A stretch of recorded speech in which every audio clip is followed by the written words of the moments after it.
rako izao dia laniko aminao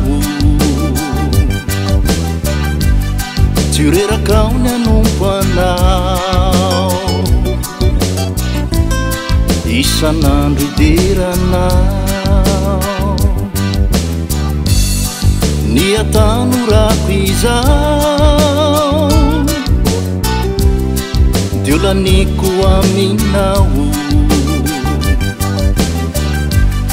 tsy reraka ny anompo anao isan'andro ideranao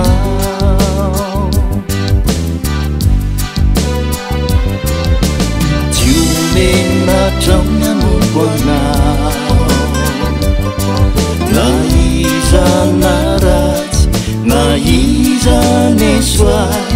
ianao no ampingay aroay ianao no antenay anadio ny fanay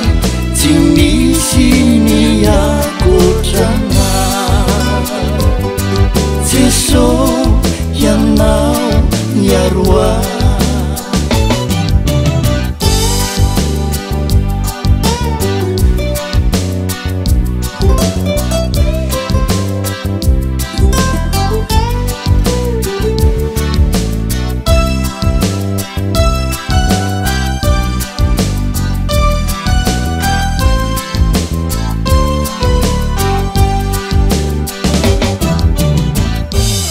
ny vatako tempolinao tsy potehino tamaro fahazaran-dratsy alao vonjeo lay fanay ny vatako tempolinao potehino tamaro fahazaran-dratsy alao vonjeo lay fanay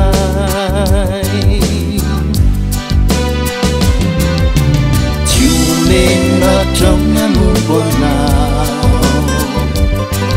na iza na ratsy na iza ny soay ianao no ampingay aroay ianao no antenay anadio ny fanay tsy misy ny akoatranay Jesosy ianao ny aroay tsy omenatra ny anompo anao na iza na ratsy na iza ny soay ianao no ampingay aroay